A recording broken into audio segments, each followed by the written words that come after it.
திராவிட முன்னேற்ற கழக கூட்டணியில் நம்ம சேர வேண்டியதில்லை, சேர்ந்தா சரியா வராது அப்படின்னு சொன்னாங்க.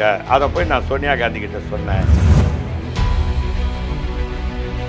எங்களுக்கு ஆட்சியில் பங்கு வேணும், அதிகாரத்தில் பங்கு வேணும். அப்போதுதான் காங்கிரஸ்காரர்களுக்கு காமராஜரை மீண்டும் மீண்டும் நினைவுபடுத்திக் கொண்டிருக்கிறோம். திராவிட முன்னேற்ற கழகம் நல்ல ஆட்சி நடத்துது, அதில் ரெண்டு கருத்து இல்லை. மக்கள் மத்தியில் அதுக்கு செல்வாக்கு இருக்கு. ஆனால் இந்த கூட்டணியோடு சேர்ந்த செல்வாக்கு தான் அது என்பதையும் நான் பதிவு செய்யணும். 50 சீட்டை வெற்றி பெற்று அமைச்சரவையில் இடம் கேட்போம். மத சார்புள்ள ஒரு இயக்கம் தமிழ்நாட்டை ஆளக்கூடாது. இந்த மண் காமராஜர் ஆண்ட மண். ஒரு பெரிய இயக்கமாக இருக்கக்கூடிய திராவிட முன்னேற்ற கழகம் எங்கள் தலைவர் பக்கம், ராகுல் காந்தி பக்கம், காங்கிரஸ் பக்கம், காந்தியின் கொள்கையின் பக்கம் நிற்பதனால் அந்த கூட்டணியிலிருந்து நாங்கள் மாறுபடுவதற்கு காங்கிரஸ் கட்சி நிர்வாகிகள், தொண்டர்கள் செல்வ பெருந்தகை மீது அதிருப்தியில் இருப்பதாக ஒரு கருத்து நிலவுகிறது.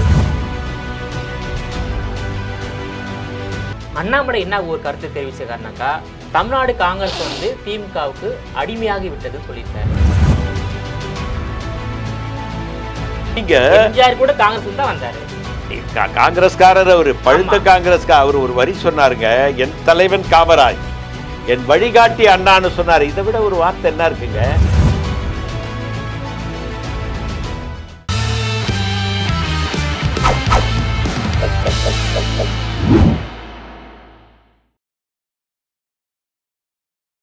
ஜெம் டிவி நேயர்கள் அனைவருக்கும் வணக்கம். தமிழக காங்கிரஸ் கமிட்டியின் மாநில துணைத் தலைவர் பொன் கிருஷ்ணமூர்த்தி அவர்கள் நம்மோடு இணைந்துள்ளார். அவரிடம் பல்வேறு கேள்விகளை கேட்கலாம். வணக்கம் சார். வணக்கம். ஜெம் டிவி நேயர்களுக்கு என்னுடைய அன்பான வணக்கம். திமுக காங்கிரஸ் கூட்டணி 2026 அதாவது அதிகமான தொகுதிகள், ஆட்சியில் பங்கு, துணை முதலமைச்சர், அமைச்சர் பதவி வேண்டும் என்ற ஒரு அழுத்தம் தற்போது அதிகரித்து வருகிறது. திமுக தரப்பிலிருந்து இதுவரையில் எந்த விதமான பதிலும் தெரிவிக்காமல் இருக்கிறாங்க. இதை ஒரு காங்கிரஸ் கட்சியுடைய மூத்த தலைவராக எப்படி பார்க்குறீங்க? அதாவதுங்க, இதுக்கு ஒரு முன்னோட்டம் நாம் பார்க்க வேண்டியது இருக்குது. 2006, 2011 திராவிட முன்னேற்ற கழகம் 96 இடங்கள், காங்கிரஸ் கட்சி 38 இடங்கள் பெற்றிருந்த நேரத்தில் தலைவராக இருந்தவர் மறைந்த முன்னாள் மத்திய அமைச்சர் திரு EBKS இளங்கோவன் அவர்களும், அவருடன் நான் சென்றிருந்த போது டாக்டர் கலைஞரிடம் ஒரு கோரிக்கையை முன்வைத்தார் திரு EBKS இளங்கோவன். எங்களுக்கு அமைச்சரவையில் பங்கு வேண்டும். கேட்டீங்க? நீங்கள் கேட்டோம். சாட்சி நான் தான். இன்றைக்கி அவர் உயிரோடு இல்லை. எந்த நிகழ்ச்சிக்கு போனாலும், எவ்வளோ இதுக்கு போனாலும் என்னை அழைச்சிட்டு போவார். திரு அழகிரி இருந்தபோது கூட என்னை அழைச்சிட்டு போயிருக்கார். அதையும் நம்ம சொல்லி தான் ஆகணும். அந்த மாதிரி EBKS என்னை எல்லார்கிட்டையும் அழைச்சி போன அந்த காலகட்டத்தில் அமைச்சர் கேட்டபோது 5 அமைச்சர் தரேன்னு ஒத்துக்கிட்டார். அமைச்சரவை அமைத்த 1 மாதம் ஆகிவிட்டது. அப்பொழுது இளங்கோவன் 6 கேட்டார். சரி, நீங்கள் ஒன்று பண்ணுங்கள், அந்த 6 பேரை டைப் பண்ணி சோனியா அம்மா கிட்ட ஒரு சிக்னேச்சர் வாங்கிட்டு வந்துடுங்க, உடனே பதவி பிரமாணம் பண்ணி வச்சிடலாம். நீங்கள் எழுதி கொடுக்குற பேர் அவங்க ஒப்புதல் கொடுத்துட்டாங்கன்னா நான் ஓகே. கூட்டணி மந்திரி சபைக்கு கலைஞர் ஓகே சொல்லிட்டார். சரின்னு சொல்லிட்டாரு. 2006 சொல்லிட்டார். இதெல்லாம் யாரும் மறுக்க முடியாது. இதை தடுத்தது யாருன்னா, திரு வீரப்ப மொய்லின்னு ஒரு அகில இந்திய காங்கிரஸ் கட்சியினுடைய பொறுப்பாளராக இருந்தவர், இங்கே இருக்கக்கூடிய 2 காங்கிரஸ் தலைவர்கள், அவர் பெயரை நான் சொல்ல விரும்பலை, அவர் கர்நாடகாவில் இருக்கார், அவர் பேரை சொல்லலாம், அவரை போய் பார்க்கிறார்கள். பார்த்து சொல்லியது என்னவென்று சொன்னால், பின்னால் வீரப்ப மொய்லியை சந்தித்த போது அவர் சொன்ன கருத்து இது. எங்களுக்கு வீரப்ப மொய்லி போய் தடுத்தாருன்னு தெரியாது. அப்புறம் தெரிஞ்சு கேட்டபோது இவங்க 2 பேர் தான் வந்தாங்க, திராவிட முன்னேற்ற கழக கூட்டணியில் நம்ம சேர வேண்டியதில்லை, சேர்ந்தா சரியாக வராது அப்படின்னு சொன்னாங்க. அதை போய் நான் சோனியா காந்தி கிட்ட சொன்னேன். நாங்கள் EBKS நானும் சோனியா அம்மா கிட்ட எடுத்து போய் கொடுத்தபோது வெயிட் அண்ட் சி, பார்ப்போம், பேசுவோம்னு சொல்லி அனுப்பிட்டாங்க. அதோட ட்ராப் ஆயிடுச்சு. இல்லைன்னா அன்றைக்கி 6 அமைச்சர்கள் 2006 2006 ஏதோ ஒன்றில் அந்த இது வரைக்கும் 6 மந்திரி இருந்திருப்பாங்க. இன்றைக்கி காங்கிரஸாக வளர்ந்துருக்கோம்.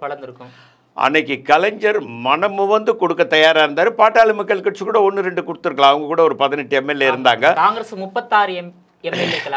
30 அவங்க ஒரு 18 16 வந்திருந்தாங்க. அவர் கலைஞர் கொஞ்சம் பெருந்தன்மையாக தான் இருந்தார். ஆனால் அவர் சொன்னதுலேயே ஒரு நியாயம் இருந்தது. என்னென்னா சோனியா காந்தி தான் அப்போ அகில இந்திய தலைவர், அவங்கக்கிட்ட ஒரு ஒப்புதல் வாங்கிட்டு நீங்களே ஒப்புதல் வாங்கிட்டு வந்துருங்கன்னு சொன்னார். இந்த ஒப்புதல் கிடைக்காம போச்சு. அது அப்படியே நின்று போச்சா? சரி, அந்த தடுத்து நிறுத்தி 2 நபர் பேர் சொல்லுங்க. அது அப்புறமா பின்னால் சொல்கிறேன். இப்போ நீங்கள் சொன்ன இந்த கருத்தை இன்றைக்கு சிஎல்பி லீடராக இருக்கக்கூடிய திரு ராஜேஷ்குமார், முன்னாள் தமிழக காங்கிரஸ் கட்சியினுடைய தலைவராக இருந்த திரு KS அழகிரி, மரியாதைக்குரிய திரு பிரவீன் சக்கரவர்த்தி, அதற்கு பின்னால் திரு கார்த்திக் சிதம்பரம் போன்றவர்களெல்லாம் இதை இப்போது வலியுறுத்துகிறார்கள். உங்களுக்கு நல்ல ஞாபகம், நாராயணனும் வலியுறுத்தியுள்ளார். மிஸ்டர் நாராயணனும் வலியுறுத்தியுள்ளார். உங்களுக்கு நல்லா தெரியும், நம்ம ஜெம் டிவியில் தான் நம்ம இதை முதல்ல நம்ம ஆரம்பித்தோம். ஆமாம். இந்த கருத்தை நீங்கள் கேள்வி கேட்கும்போது எங்களுக்கு துணை முதல்வரோடு வேண்டும் என்ற கருத்தை ஜெம் டிவியில் தான் நான் ஆழமாக பதிவு பண்ணேன். அதுதான் பரவி இன்றைக்கு எல்லாரும் அதை குரல் கொடுக்க வேண்டிய ஒரு கட்டாயம் வந்தது. நம்ம தான் அதை ஆரம்பித்து வச்சோம். அதுலேயும் நம்ம அமைச்சரவையில் இவங்க பங்கு கேட்குறாங்க, நம்ம துணை முதல்வரே வேணும் அப்படின்னு கேட்டிருந்தோம். இப்போ இவங்களுடைய கருத்துக்களில் எனக்கு உடன்பாடு உண்டு. காரணம் என்னன்னு கேட்டிங்கன்னா, திரு அழகிரி அவர்கள் ஒரு அழகான வார்த்தையை சொன்னார். ஜூஸை அவர்கள் குடித்துவிட்டு, கரும்பு ஜூஸை சக்கையாக எங்களை பிடித்து போட்டு விட்டார்கள் என்று சொன்னார். ஒரு அருமையான உதாரணம். அதே போன்று திரு பிரவீன் சக்கரவர்த்தியோட பேட்டியை பார்த்தேன். காலத்தின் கட்டாயம் கொடுத்தே ஆக வேண்டும். அதே போன்று திரு ராஜேஷ்குமாருடைய கருத்தும் அதே அடிப்படையை முற்றியே எங்களுக்கு ஆட்சியில் பங்கு வேணும், அதிகாரத்தில் பங்கு வேணும். அப்போதுதான் நாங்கள் காங்கிரஸ்காரர்களுக்கு காமராஜரை மீண்டும் மீண்டும் நினைவுபடுத்தி கொண்டிருக்கிறோம். நீங்கள் காமராஜரை நினைவுபடுத்தி கொண்டிருக்கிறீர்களே தவிர அதற்குண்டான ஒரு நிலைமையை நீங்கள் உண்டாக்கலைன்றதுனால எங்களுக்கு ஆட்சியில் பங்கு வேணும்னு கேட்டிருக்கார். அதே போன்று தான் திரு நாராயணன் அவர்களும் காலத்தின் கட்டாயம் கொடுத்தே ஆக வேண்டும் என்று எல்லோரும் இதை நோக்கி நாங்கள் புறப்பட்டு விட்ட காரணத்தினால் நீங்கள் திராவிட முன்னேற்ற கழகம் இனிமேல் அதற்கு ஏதாவது ஒரு பதில் சொல்ல வேண்டிய கட்டாயம் ஏற்பட்டிருக்கிறது என்பது மட்டும் தவிர்க்க முடியாத ஒரு நிலை இன்றைக்கு. அவர்களுக்கும் பல கட்டங்களாக பல பிரச்சனைகள் இன்றைக்கு இருந்து கொண்டிருக்கிறது. காரணம் என்னென்னா, பிஜேபி ஏடிஎம்கே கூட்டணி, திரு விஜய் அவர்கள் கட்சி ஆரம்பித்தது, இதெல்லாம் இருக்கிற நேரத்தில் இன்னொன்று விஷயம், அதிகமான சீட்டு கூட்டணியில் இருக்கவங்க எல்லாருமே சொல்கிறாங்க, எல்லாமே அதிகமாக சீட்டு கேட்குறாங்க. விடுதலை சிறுத்தை கேட்குறாங்க, மதிமுக கேட்குறாங்க, கம்யூனிஸ்ட் கேட்குறாங்க, காங்கிரஸ் கேட்குறது. ஆனால் கொடுத்து ஆக வேண்டிய கட்டாயமும் இருக்குது. ஏன்னா இன்றைக்கு திராவிட முன்னேற்ற கழகம் நல்ல ஆட்சி நடத்துது, அதில் 2 கருத்து இல்லை. மக்கள் மத்தியில் அதுக்கு செல்வாக்கு இருக்குது. ஆனால் இந்த கூட்டணியோடு சேர்ந்த செல்வாக்கு தான் அது என்பதையும் நான் பதிவு செய்ய விரும்புகிறேன். நீங்கள் பதிவு செய்கிறீங்க, அதை திமுக உணரணும், உணர்ந்துருவாங்கன்னு நான் உறுதியாக நம்புகிறேன். ஒருவேளை காங்கிரஸ் கட்சியுடைய அந்த கோரிக்கைகளை திமுக ஏற்றுக்கொள்ள மறுத்துவிட்டால் அடுத்த ஆப்ஷன் காங்கிரஸ் கட்சிக்கு தாவேகா என்று எடுத்துக்கொள்ளலாமா? இதைத்தான் காங்கிரஸ் கட்சியுடைய பல மூத்த நிர்வாகிகள் சொல்கிறாங்க. அதாவதுங்க, கூட்டணி உருவாகுவதற்கு காரணமே மத்தியில் இன்றைக்கு ஆளக்கூடிய பிஜேபி ஆட்சி என்பது மதசார்புள்ள ஆட்சி. இன்றைக்கு துணை ஜனாதிபதியாக தேர்வு செய்யப்பட்டவர் தான் ஒரு ஆர்எஸ்எஸ்காரன். நான் ஆர்எஸ்எஸ்னுடைய சிவசேவகர்னு சொன்னார். அதை காந்தியனுடைய தத்துவத்திற்கும் கொள்கைக்கும் சித்தாந்தத்திற்கும் எதிரான வார்த்தை அது. ஆனால் இன்றைக்கு ஒரு துணை ஜனாதிபதி அந்த பதவியில் அமர்ந்திருக்கிறார். அப்போது இந்த மாதிரியான காலகட்டத்திலே ஒரு முதல்வராக இருந்து கொண்டு ஒரு பெரிய இயக்கமாக இருக்கக்கூடிய திராவிட முன்னேற்ற கழகம் எங்கள் தலைவர் பக்கம், ராகுல் காந்தி பக்கம், காங்கிரஸ் பக்கம், காந்தியின் கொள்கையின் பக்கம் நிற்பதனால் அந்த கூட்டணியிலிருந்து நாங்கள் மாறுபடுவதற்கு தயாராக இல்லை என்பது என்னுடைய கருத்து. இப்போ நீங்கள் ஒருவேளை காங்கிரஸ் கோரிக்கையை திமுக ஏற்றுக்கொள்ள மறுத்துவிட்டாலும் ஏற்றுக்குவார், தொடரும் என்று சொல்கிறீங்க? இல்லை, ஏற்றுக்குவார். திரு ஸ்டாலின் ஏற்றுக்கொண்டு நாங்கள் சொல்வதை, குறிப்பாக எங்கள் தலைவர் ராகுல் காந்தி மீது அவர் வைத்திருக்கிற அன்பு, மரியாதை, பாசம். சமீபத்தில் பீகார் போன போது கூட முதல்வர் அவர்களை கையை பிடித்து கொண்டு அழைத்து வந்ததை நாம் பார்த்தோம். என்ன பற்று, என்ன பாசம் என்பது அந்த உடல் மொழி நமக்கு சொல்லியது. அவர்கள் இருவருடைய உடல் மொழியும் நமக்கு எல்லா விதமான அர்த்தங்களையும் புரிய வைத்து விட்டது. ஆகவே இங்கே என்ன தேவை இருக்குது? நாங்கள் இந்திய நாடு என்பது ஒரு மதசார்பற்ற நாடு. காலம் முழுவதும் இறக்கும்போது கூட இந்த மதசார்பற்ற தன்மைக்கு ஒரு அடிக்கல் நாட்டி விட்டு போனவர் காந்தி. அந்த கொள்கையை நாங்கள் கடைபிடிக்கிறவர்கள், காலம் முழுவதும் கடைப்பிடிப்போம். காந்தி காங்கிரஸ் வேறு, இப்போ இருக்கிற காங்கிரஸ் வேறெல்லாம் சில பேர் சொல்ல கிடையாது. என்றைக்கும் காந்தி தான் காங்கிரஸ், நாங்கள் தான் இன்றைக்கும் காங்கிரஸ், அதுதான் காந்தி காங்கிரஸ். அப்போது அந்த காந்தி சொல்லிவிட்டு போன அந்த மதசார்பற்ற ஒற்றை புள்ளியில் நாங்கள் இணைந்திருக்கிறோம். இந்த மத்தியில் இருக்கக்கூடிய இந்த மதசார்பற்ற நாங்கள் இயக்கம் நடத்துபவர்கள் மதசார்புள்ள ஒரு இயக்க ஆட்சி நடத்தக்கூடாது. இது முஸ்லீம்களுக்கும் தலித்துக்கும் எதிரான ஒரு ஆட்சியாக இருக்கிறது. அப்படி என்ற ஒரு குற்றச்சாட்டை நாங்கள் வைப்பதை முழுமையாக ஆதரிக்கிறார் திமுக. அதே நேரத்தில் யாருமே சொல்ல தயங்கிய நேரத்தில் இந்திய நாட்டுடைய பிரதமர் ராகுல் காந்தி தான் வெளிப்படையாக சொன்னவர் தமிழகத்தினுடைய முதல்வர். இதையெல்லாம் நான் கருத்தில் கொள்ளணும். அதனால் முதல்வருக்கும் தெரியும், நாம் காங்கிரஸை விட்டுட்டோம்னா இந்த மதசார்புள்ள இயக்கம் இன்னும் தொடர்ந்து இருக்கோம். காங்கிரஸை இணைத்து கொண்டால் இங்கே பிஜேபி என்ற இயக்கமும் அதிமுக என்ற 5ஆக பிரிந்து கிடக்கிற இயக்கங்களும் அப்புறப்படுத்த முடியும் என்பதில் அவர் உறுதியாக இருக்கிறார். 2006 மறைந்த முன்னாள் முதலமைச்சர் கலைஞர் கருணாநிதி காங்கிரஸ் கட்சிக்கு 6 அமைச்சர் பதவி கொடுக்க முன் வந்தார். அதுக்கு நான் தான் 2021 நீங்க இந்த ஆட்சியிலும் பங்கு அதிகாரத்தில் பங்கு கேட்டு பெற முடியல, முயற்சி எடுக்கலையா? இதுல ஒரு விஷயம் என்னன்னா, 2021 நாங்கள் 40 சீட்டுக்கு மேலே கேட்டோம். ஆனால் எங்களுக்கு 25 தான். அதுலேயே எங்களுக்கு வருத்தம். அதுக்கப்புறம் அவங்க முழு மெஜாரிட்டியோடு வெற்றி பெற்றுட்டாங்க. நாங்களும் எங்களுக்கு ஆட்சியில் ஒரு பங்கு கொடுங்க அப்படின்னு கேட்டபோது கேட்டீங்க, ராகுல் காந்தி கிட்ட தான் நாங்கள் சொல்ல வேண்டியது இருந்தது. பார்த்துக்கோன்னு சொல்லிட்டாங்க. இப்போ ராகுல் காந்தி எடுக்கிற முடிவு தான் காங்கிரஸ் முடிவு. இதில் 2 கருத்தே கிடையாது. இப்போ கூட ராகுல் காந்தி அவர் ஒரு வார்த்தை இந்த எலெக்ஷன் முடிஞ்ச உடனே சொன்னார்னா அமைச்சரவையில் இடம் கிடைச்சிடும்ன்ற நம்பிக்கை இருக்குது. அவரும் சொல்லுவார் என்ற நம்பிக்கையோடு தான் நாங்கள் இருக்கிறோம். காரணம் இந்த குரல் இன்றைக்கு ஓங்கி ஒலிக்க ஆரம்பித்து விட்டது. இது ராகுல் காந்தி காதுக்கு இந்த நேரம் போயிருக்கும். காங்கிரஸை பலப்படுத்த வேண்டிய தருணம் வந்துவிட்டது. காங்கிரஸ்காரர்கள் இணைந்து இந்த குரலை கொடுக்கிறார்கள். அதற்கு நாமும் செவிசாய்த்து முதல்வரிடம் பேசி பெற்றுத்தர வேண்டும் என்ற ஒரு எண்ணம் அவருக்கு இந்த நேரத்தில் உண்டாகியிருக்கும் என்பதிலே எனக்கு சந்தேகமில்லை. ராகுல் காந்தி சொல்லிய பிறகு அதை தட்டக்கூடிய ஒரு நிலையில் கூட முதல்வர் இல்லை என்பது என்னுடைய ஆணித்தரமான கருத்து. 2021 நீங்க திமுகவிடம் ஆட்சியில் பங்கு கேட்டீங்க. அதாவதுங்க பெரிய அளவில் கேட்கல. ஆட்சியில் பங்கு இருந்தால் நல்லா இருக்கும்னு தலைமை கிட்ட சொன்னோம். தலைமை குறைவான சீட்டு இருக்குது, நம்ம போய் அவங்கள கேட்டுக்கிட்டு தொந்தரவு பண்ண வேணாம், மெஜாரிட்டியோடு இருக்காங்கன்னு நாங்கள் பெருந்தன்மையாக விட்டுட்டோம். ஆனால் 26 கண்டிப்பாக எங்கள் தலைவர் ராகுல் காந்தி அதை முன்னின்று பெற்று தருவார் என்ற நம்பிக்கை இருக்கிறது.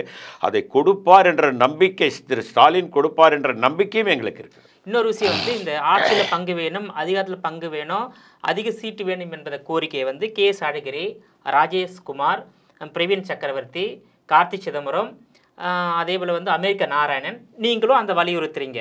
ஆனால் காங்கிரஸ் கட்சியுடைய தலைவராக உள்ள செல்வ பெருந்தகையுடைய ஸ்டேட்மெண்ட்டு, அவருடைய ப்ரெஸ் மீட்டை பார்த்தப்போ இது தொடர்பாக அகில இந்திய காங்கிரஸ் தலைமை எனக்கு எந்த அறிவிப்பையும் கொடுக்கவில்லை அப்படின்னு சொல்லியிருக்காரு. ஏன்னா அவரே இந்த கோரிக்கையை முன்வைத்திருக்கணும். ஆனால் அவருடைய கருத்து பேட்டி என்பது திமுகவுக்கு சாதகமாக இருக்கின்றது. அப்படி சொல்ல முடியாதுங்க. அதில் எனக்கு நீங்கள் கூறிய அந்த கருத்தில் எனக்கு முரண்பாடு இருக்கிறது. என்ன காரணம் என்று சொன்னால், இந்த 6 பேர் வைத்த கோரிக்கையை முதலாக தலைவர் முன்வைத்திருக்கணும். எங்களுக்கு இந்த முறை 50 தொகுதிகள் மேல வேண்டும், துணை முதலமைச்சர் வேண்டும், ஆட்சியில் பங்கு வேண்டும் என்ற கோரிக்கையை செல்வ பெருந்தகை முதலாக முன்வைத்திருக்க வேண்டும். காங்கிரஸ் கட்சியுடைய நிர்வாகிகளுடைய அந்த கோரிக்கையை டெல்லி காங்கிரஸ் தலைமையிடம் செல்வ பெருந்தகை முன்வைத்திருக்க வேண்டும். டெல்லி காங்கிரஸ் தலைமை மூலமாக திமுகவுக்கு அழுத்தம் கொடுத்திருக்க வேண்டும். அதாவதுங்க பத்திரிகையாளர் சந்திப்பில் கேட்குறாங்க. ஆமாம், திரு செல்வ பெருந்தகை அவர்கள் தமிழ்நாடு காங்கிரஸ் கட்சியினுடைய தலைவர். பத்திரிகையாளர்கள் கேள்விக்கு அவர் பதில் சொல்லியிருப்பது சரியான பதில் என்பது என்னுடைய கருத்து. காரணம் காங்கிரஸ் என்பது ஒரு அகில இந்திய பேசிக் கட்சி. இங்கே சுயமாக முடிவெடுப்பதற்கு எந்த மாநில தலைவருக்கும் அதிகாரம் கிடையாது. எங்களுக்கு ஒரு மாவட்ட தலைவர் நியமிக்கணுன்னா கூட அது டெல்லியில் இருந்து தலைமையில் கையெழுத்து போட்டதுக்கு அப்புறம் தான் அவர் மாவட்ட தலைவர்னு சொல்ல முடியும். டெல்லி இப்போ தமிழ்நாடு காங்கிரஸ் கமிட்டி தலைவர் என்ன மாவட்ட தலைவர்னு அறிவிக்கணும்னா அவருக்கு அதிகாரம் கிடையாது. டெல்லி இதுக்கு தான் அதிகாரம். அதனால் அவர் இருக்கிற பொறுப்பு வந்து தலைவர் என்ற பொறுப்பான பதவி. அவர் வந்து மற்றவங்க பேசலாம், அவர் பேசக்கூடாது. அவர் பேசிட்டாருன்னா அது பேசும் பொருளாக ஆகிடும். நாளைக்கு வந்து கூட்டணியில் கூட அதுக்கு ஒரு பிரச்சனை வரும். அவர் தலைமை என்னிடம் இன்னும், அவர் சொன்ன வார்த்தை தான், தலைமை இன்னும் என்னிடம் கூட்டணி ஆட்சி என்று பேசவில்லை அப்படின்னா அர்த்தம்னா சொல்லிட்டா நான் பேசுவேன்னு அர்த்தம். அதை நம்ம அப்படி தான் எடுத்துக்கணும். இவர் சொல்லி நானும் வலியுறுத்த போகிறேன்னு சொல்லிக்கலாம்ல. இல்லை அப்படி சொல்லணும்னு அவசியம் இல்லை. நான் அதை எதிர்பார்க்கவும் இல்லை. ஒரு தலைவராக அவருடைய பதில் சரி என்பது தான் என்னுடைய கருத்து. நான் அந்த இடத்துல இருந்தேன்னா இப்போ நான் துணைத் தலைவராக இருக்கேன். செல்வ பிறந்தகை இடத்துல நான் இருந்தால் கூட ஹைகமாண்ட் இது வரைக்கும் சொல்லலை. சொன்னதுக்கப்புறம் அதை பார்த்துக்கலாம் அப்படின்னு சொல்லிட்டு அவர் கடந்து போயிட்டார் அதை. ஆகவே அந்த பதில் அவர் இருக்கக்கூடிய அந்த தலைமை பொறுப்புக்கு, அவர் வகிக்கக்கூடிய அந்த தலைவர் பொறுப்புக்கு உண்டான உரிய பதில் என்று தான் நான் பார்க்கிறேன். இப்போ கே.எஸ். அழகிரி முன்னாள் தலைவர், அவர் வந்து அருமையான கருத்தை பதிவு செய்திருக்கிறார். அந்த மாதிரி இவர் ஒரு கருத்தை பதிவு செய்யலாம் இல்லை என்பது காங்கிரஸ் கட்சி நிர்வாகிகள் தொண்டர்கள் வந்து செல்வ பெருந்தகை மீது அதிருப்தியில் இருப்பதாக ஒரு கருத்து நிலவுகிறது. இன்னொரு விஷயம், இப்போ வந்து அந்த அகில இந்திய காங்கிரஸ் கட்சியுடைய தமிழக மேலிட பொறுப்பாளர் அந்த கிரீஸ் சோடாங்கர் ஒரு கருத்து தெரிவித்தார். அதாவது 125 தொகுதிகளில் காங்கிரஸ் கட்சி கவனம் செலுத்தணும்னு சொன்னார். இந்த கருத்து என்பது அகில இந்திய காங்கிரஸ் கட்சி தலைமை அனுமதி இல்லாமல் சொல்லப்பட்ட கருத்தா? இல்லைங்க, ஒரு அகில இந்திய காங்கிரஸ் கட்சியினுடைய பொறுப்பாளர் எல்லாத்தையும் அகில இந்திய தலைமை கிட்ட கேட்டுக்கிட்டு வரமாட்டார். அவர் வந்து இங்கே பொறுப்பாளர்ன்னும் போது எல்லாத்துக்கும் அவர் தான் பொறுப்பு. ஆனால் அவர் எந்த கருத்தின் அடிப்படையில் சொன்னார்னா, 125 சீட்டில் நீங்கள் கான்சன்ட்ரேஷன் பண்ணாதான் நம்ம அதிலிருந்து பாதிக்காவது நம்ம கேட்டு இந்த 125 இடங்களில் எங்களுக்கு வெற்றி வாய்ப்புகள் இருக்கக்கூடிய சூழ்நிலையில் இருக்கிறது. ஆகவே இதுக்கு எங்களுக்கு சரிபாதியாவது நீங்கள் கொடுங்க, அதாவது 50 சீட்டுக்கு மேலே கொடுங்க, இந்த 50 சீட்டும் எங்களால் வெற்றி பெற்று காட்ட முடியும் என்பதற்கு காரணகர்த்தாவாக இருப்பது அந்த 125 இடங்கள் அப்படின்னு சொல்லியிருக்கார். 122 இடங்களில் நாங்கள் போட்டியிடுவோம்னு சொல்லவே இல்லை. அவரும் ஜாகிரதையாக தான் பேசியிருக்கார். 125 இடங்களை ஒரு கட்சிக்காரர் இருக்குங்க, ஒரு அகில இந்திய தலைமையிலேருந்து வரவர் இப்படி தான் மோட்டிவேட் பண்ணணும். ஒரு 125 இடங்களில் நாம் வெற்றி வாய்ப்பு பெற முடியும், பூத் கமிட்டி அமைச்சு வைங்க, காங்கிரஸ் அந்த இடங்களை பலப்படுத்துங்க, அந்த தொகுதிகளை அடையாளம் காட்டுங்க, அங்கே இந்த தொகுதியில் வந்து வேட்பாளர்களை அடையாளம் கண்டு வையுங்கள், யார் வெற்றி பெற முடியும் என்ற வேட்பாளர் பெயர்களை நீங்களே தேர்வெடுங்கள். இதெல்லாம் உள்ளடக்கிய பொருள் தான் அது. 125 இடங்களில் நாங்கள் நிற்போம்னு சொல்லலை. 125 இடங்களை காங்கிரஸ் கட்சி குறித்து கொடுத்தால் அதில் நாம் ஒரு 50 சீட்டாவது பெற முடியும் என்ற கருத்தியல் அடிப்படையில் பேசப்பட்ட பேச்சு தான். சரி, இந்த கருத்தை அகில இந்திய காங்கிரஸ் தலைமை வந்து ஏற்றுக்கொள்கிறதா? குறிப்பாக வந்து காங்கிரஸ் மூத்த தலைவர் ராகுல் காந்தி அவர்கள், மூத்த தலைவர் சோனியா காந்தி அவர்கள், தலைவராக இருக்கின்ற மல்லிகார்ஜுன கார்கே, பொதுச் செயலாளர் இருக்கின்ற பிரியங்கா காந்திலாம் வந்து சோடாங்கர் தெரிவித்த கருத்தை ஏத்துக்கிறாங்களா? அதாவதுங்க, கிரீஸ் சோடாங்கருடைய கருத்து நான் சொன்னதுதான். இந்த அடிப்படையில் அவர்களும் புரிந்து கொண்டிருப்பார்கள். ஏன்னா அவர் ஒரு மூத்த தலைவர், விவரம் இல்லாதவர் கிடையாது கிரீஸ் சோடாங்கர். அவர் வந்து 125 எண்ணிக்கை என்பது சொன்னது என்னன்னா, நாங்க பேசிட்டு இருக்க 50 வாங்கினாதான் அமைச்சரவை இலக்கு 125, ஆனா நம்ம வந்து 50க்கு குறையாமல் வாங்க அந்த தகவல் அந்த இதுல தான் அது அகில இந்திய தலைமை கூட அவருக்கு ஒரு கிரீன் சிக்னல் கொடுத்துருக்கணும். 50 நம்ம நிக்க போறோம் என்னன்னு சொல்லியிருக்கோம். அப்போ அவர் என்ன சொல்லியிருப்பாரு, இது இவருடைய கருத்தாக கூட இருக்கலாம். 50ன்றது அவங்க ஏஐசிசி சொல்லியிருக்கலாம். 125 அடையாளம் காட்டினா தாங்க 50 கிடைக்கும். இந்த இடங்களில் நாங்கள் வெற்றி பெறுவோம்னு நம்ம அடையாளம் காட்டினோம் இல்லை. சில நேரங்களில் இன்னொரு கருத்து இருக்கு. அதாவது 125 இடங்கள் என்பது 2026 வந்து ஒருவேளை திமுக காங்கிரஸ் கூட்டணி தொடர்ந்தாலும் 2031 ஒருவேளை திமுக காங்கிரஸ் கூட்டணி பிரிந்து காங்கிரஸ் தலைமையில் ஒரு கூட்டணி அமையும் போது அந்த 125 தொகுதியில் காங்கிரஸ் போட்டியிடக்கூடிய வகையில் நீங்கள் வந்து தேர்தல் களப்பணியை ஆற்றுங்க அப்படின்னு சொல்லப்பட்ட கருத்தாகவும் என்னுடைய கருத்து என்னன்னா, இந்த 2026 நாம் இப்போ நோக்கி பயணம் செய்தாலே போதும் என்பதுதான் என்னுடைய கருத்து. 2031 நாம் இப்போ போக வேண்டியதில்லைன்றது என்னுடைய தாழ்மையான கருத்து. 2020 என்பது இந்த மதசார்புள்ள அணி தேர்தல் கமிஷனை பாக்கெட்டில் வைத்திருக்கிறது. தேர்தல் கமிஷனில் இன்றைக்கி ஓட்டு வாக்கு திருடு எப்படி நடந்திருக்கிறது என்பதை தோலுறுத்தி காட்டியிருக்கிறார் எங்கள் தலைவர் ராகுல் காந்தி. அந்த தோலுறுத்தி காட்டியிருக்கக்கூடிய நேரத்திலே தமிழகத்திலும் அந்த நிலையை உருவாக்குவார்களா, பீகாரிலே அந்த நிலை உருவாக்குமா, கல்கத்தாவிலே அந்த நிலை உருவாகுமா, கேரளாவிலே அந்த நிலைமை உருவாகுமா என்ற ஒரு அச்சம் எதிர்க்கட்சிகள் அத்தனைக்கும் இருக்குது. அதனால தான் போராட்டம் நடத்தி மக்களிடத்திலே விழிப்புணர்வு நாமல் ஏற்படுத்தி கொண்டிருக்கிறோம். பல இடங்களில் வாக்கு முறைகேடுகள் நடந்திருப்பதை பார்க்க முடிகிறது. அந்த வாக்கு முறைகேடுகளின் அடிப்படையில் 2027 பிஜேபி தன்னுடைய கைவரிசை இங்கே காட்டுமிடுமோ என்ற ஒரு பதபதப்பும் எங்களுக்கு இருக்குது. அந்த பதபதப்பை நாங்கள் நீக்க வேண்டும். அதற்கு திராவிட முன்னேற்ற கழகத்தோடு கூட்டணி வைத்து அந்த பதபதப்பை நாங்கள் அடக்க வேண்டும் என்று சொன்னால், பிஜேபி இங்கு ஆட்சி அதிகாரத்துக்கு அதிமுகவோடு சேர்ந்து வரக்கூடாது என்று சொன்னால் 2026 தான் எங்கள் கவனம் முழுமையாக இருக்கின்றது. 50 சீட்டை வெற்றி பெற்று அமைச்சரவையில் இடம் கேட்போம். மத சார்புள்ள ஒரு இயக்கம் தமிழ்நாட்டை ஆளக்கூடாது. இந்த மண் காமராஜர் ஆண்ட மண், இந்த மண் பெரியார் மண். இந்த மண்ணிற்கு அவமானம் ஏற்பட்டு விடக்கூடாது. இன்றைக்கி கூட நீங்கள் பார்த்தீங்கன்னா இங்கே ஜாதி அடையாளங்கள் மத அடையாளங்கள் இல்லாத ஒரே இந்தியாவில் ஒரே மாநிலம் தமிழ்நாடு தான். அந்த மாநிலத்திற்கு களங்கம் வந்துவிடக்கூடாது என்பதில் காங்கிரஸ் ஜாக்கிரதையாக இருக்கு. 2006 மறைந்த முன்னாள் முதலமைச்சர் கலைஞர் கருணாநிதி காங்கிரஸ் கட்சிக்கு 6 அமைச்சர் பதவி கொடுக்க முன் வந்ததா சொன்னீங்க. சாட்சி நான் தான் சொன்னீங்க. 2020 எழுதிட்டாங்க 6 பேர் யார் யாருன்னு நான் இப்போ சொல்லக்கூடாது. 6 மந்திரியும் எழுதி கொடுத்துட்டோம். யார் 6 பேர் சார்? நான் சொல்றேன் உங்களுக்கு. இப்போ இல்லை சொல்ல வேணாம், நல்லா இருக்காது, சொல்லுங்க. சரி, ஓகே சார். 2026 நீங்க 50 இடம் கேட்குறீங்க, துணை முதலமைச்சர் கேட்குறீங்க, எத்தனை அமைச்சர் கேட்பீங்க சார்? நான் என்ன சொல்றேன், ஒரு துணை முதல்வர் கொடுத்துட்டு ஒரு 4 அமைச்சர், மொத்தமாக ஒரு 5 அமைச்சர் கிடைச்சா போதும். ஏன் சார் 2006 6 அமைச்சர் கொடுக்க இல்லை, நீங்க இப்போ அப்போ கேட்குறீங்க? இப்போ அவங்க அப்போ மைனாரிட்டி கவர்மெண்ட்டாக இருந்தது. இப்போது திமுக மெஜாரிட்டி அரசாங்கமாக வந்ததுன்னா 5 கொடுத்தா போதும். மெஜாரிட்டி இல்லாமல் இருந்தால் உங்க தயவோடு ஆட்சி அமைச்சா ஒரு 8லேருந்து 10 வரைக்கும் கேட்போம். 10 வரைக்கும் கேட்பீங்க. அதாவது துணை முதலமைச்சர் சேர்த்து கேட்பீங்க. ஆனால் என்னுடைய கருத்து என்னன்னா, திராவிட முன்னேற்ற கழகத்துக்கு மக்கள் மத்தியில் நல்ல ஒரு வரவேற்பு இருக்குது. இன்றைக்கி நிறைவேற்றிக்கக்கூடிய திட்டங்களுக்கு மக்கள் மத்தியில் வரவேற்பு இருக்கிறது. அவர்கள் தனி மெஜாரிட்டியோடு வருவார்கள் என்ற நம்பிக்கை இருக்குது. தனி மெஜாரிட்டியோடு வந்தாலும் கூட இருக்கக்கூடிய இயக்கங்களுக்கு ஆட்சி அதிகாரத்தில் அவர்கள் பங்கு கொடுக்க வேண்டும் என்ற எண்ணம் டாக்டர் கலைஞரை போல் வர வேண்டும் இன்றைய முதல்வருக்கு என்பது என்னுடைய வேண்டுகோள். சரி, ஓகே சார். நீங்கள் 2026 உங்கள் நிலைப்பாட்டை சொல்லிட்டீங்க.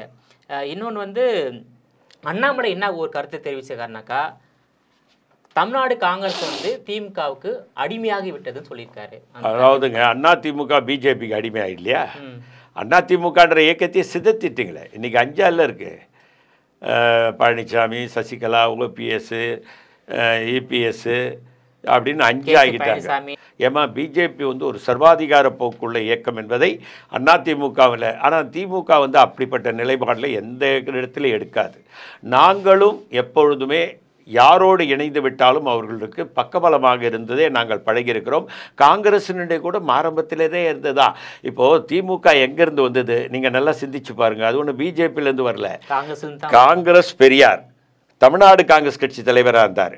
காங்கிரஸ்லேருந்து திகாலேருந்து திமுக, அப்படி தான் வந்திருக்கு. நீங்கள் கூட காங்கிரஸ் தான் வந்தார். காங்கிரஸ்காரர் அவர் பழுத்த காங்கிரஸ்கார். அவர் ஒரு வரி சொன்னாருங்க, என் தலைவன் காமராஜ், என் வழிகாட்டி அண்ணான்னு சொன்னார். இதை விட ஒரு வார்த்தை என்ன இருக்குங்க? என் தலைவன் காமராஜ், எம்ஜிஆரினுடைய பொன்மொழி அது. என் வழிகாட்டி அண்ணா, தலைவராக ஏற்றுக்கிட்டது காமராஜர். கதர் சொக்கா கடைசி வரைக்கும் போட்டுக்கிட்டு இருந்தாருங்க எம்ஜிஆர். அதனால் நான் என்ன சொல்ல வரேன்னா, இன்றைக்கி திராவிட முன்னேற்ற கழகம் காங்கிரஸிலிருந்து வந்த ஒரு இயக்கம். ஆகவே அவர்கள் காங்கிரஸை புறக்கணிக்க மாட்டார்கள், வாய்ப்பு கொடுக்க. திரு அண்ணாமலை அவர்கள் சமீப காலமாக ஒரு IPS படித்தவர். என்ன பேசுகிறேன்னே தெரியல. மேடையில் ஏறும்போது ஏதோ பேசுகிறாரு. பத்திரிகையாளர்கள் சந்திப்பில் அவர் கோபப்படுறார். பார்த்தீங்களா? ஒரு அரசியல் நெறிமுறை இல்லாதது. பத்திரிகையாளர்கள் கேள்வி கேட்பார்கள். அவங்க கேள்விக்கு குதர்க்கமாக தான் இருக்கணும். அதான் பத்திரிகை. குதர்க்கமான கேள்விக்கு குதூகலமாக பதில் சொல்ல வேண்டும், அன்போடு சொல்ல வேண்டும், மகிழ்ச்சியோடு சொல்லக்கொள்ளும், சிரித்து கொண்டே சொல்ல வேண்டும். ஒரு பத்திரிகையாளன் கேள்வி கேட்டு நீங்கள் பதில் சொல்லில்தான் நீங்கள் அரசியல்வாதியா இல்லையா என்பதை தீர்மானிக்கும். பத்திரிகையாளர் சந்திப்பில் உங்களுடைய நடைமுறையை பார்த்துதான் இன்றைக்கு பிஜேபி உங்களை ஒதுக்கிவிட்டது. எந்த பத்திரிகையாளர் சந்திப்பிலும் அவர் யாரையும் மரியாதையோடு நடத்தியதாகவே வரலாறு இல்லை. ஒரு பத்திரிகையாளரை மரியாதை, ஏன்னா பத்திரிகை துறை என்பது 4 தூண் சொல்கிறாங்க இந்தியாவுக்கு. சட்டம், பாராளுமன்றம், பத்திரிகை இதெல்லாம் ஒரு தூண். இந்தியாவை 4 தூண் தாங்கி பிடிக்கிறது. நாடாளுமன்றம், எக்ஸிக்யூட்டிவ், ஜுடிஷியல், ஊடகம். அவ்வளோதான். நீங்கள் நான் ஜுடிஷியலை விட்டுட்டேன். அப்போது இந்த 4 தூணுக்கு மேலே தான் இந்த இந்தியா என்ற நாடு நிற்கிது. அதில் ஒரு தூணை நீங்கள் அசைச்சு பார்த்துட்டீங்க. சரி, ஒரு விஷயம். இப்போ வந்து இதுக்கு முன்னாடி வந்து காங்கிரஸ் கட்சியாக இருந்தாலும் மற்ற கட்சியாக இருந்தாலும் ஆப்ஷன் வந்து 2 தான் இருந்தது. ஒன்று திமுக, அதிமுக இருந்தது. இன்னைக்கு தாவேகா என்ற ஒரு கட்சி 3வது இடத்துல வந்திருக்காங்க. ஏன் காங்கிரஸ் கட்சி தாவேகாவை தேர்ந்தெடுக்க கூடாது? எனக்கு வந்துங்க 3வது இடத்துக்கு அந்த கட்சி வந்துடுச்சு அப்படின்னு சொல்கிறத நான் ஒரு காலத்திலே ஏற்றுக்க மாட்டேன். ஏன்னா திரு விஜயகாந்த் அவர்கள் ஒரு நல்ல பெயரோடு இருந்தவர். அவர் கட்சி ஆரம்பித்த போது அவர் மட்டும்தான் ஜெயித்தார். அவர் மட்டும்தான் ஜெயித்தார். நடிகர் திலகம் சிவாஜி கணேசனே தோற்று போன வரலாறு இருக்குது. எம்ஜிஆர் எப்படி ஜெயிச்சார் என்பதற்கு அது ஒரு பெரிய வரலாறு. அது தனியாகவே நம்ம டிபேட் வச்சுக்கலாம். என்டி ராமாராவ் எப்படி ஜெயிச்சாருன்னு கேட்டிங்கன்னா அதுக்கு ஒரு நாள் ஒரு டிபேட் வைங்க. இன்றைக்கு விஜய் அவர்கள் விஜயகாந்தே ஜெயிக்க முடியல, ரஜினிகாந்த் கட்சி ஆரம்பிக்க வந்தவர் இது சரியாக வராதுன்னு போயிட்ட ஒரு நிலையில் இன்றைக்கு கூட்டங்கள் கூடுங்க. நான் இப்போ வந்து இந்த குள்ளமணி ஒரு நடிகர் இருந்தார், தவக்கலைன்னு ஒரு நடிகர் இருந்தார். அவர் ஒரு தேர்தல் பிரச்சாரத்துக்கு ஒரு நிலையை ஒரு தடவை வந்தார் ஒரு 10 ஆண்டுகளுக்கு முன்னால். நீங்கள் நம்பவே மாட்டீங்க, கட்டுக்கடங்காத கூட்டம். தவக்கலைன்னு ஒருத்தர் பாக்கியராஜ் படத்தில் நடித்தவர். அவர் வந்துட்டேன் ஐயான்லாம் அந்த படத்தில் சொல்லுவார். அவர் வந்த போதுங்க ஒரு 10,000 பேர் கூட்டிட்டார் தவக்கலையை பார்க்குறது.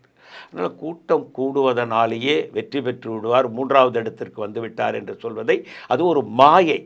அது மறைந்து விடும். மாயைகள் தோன்றும் மறையும்.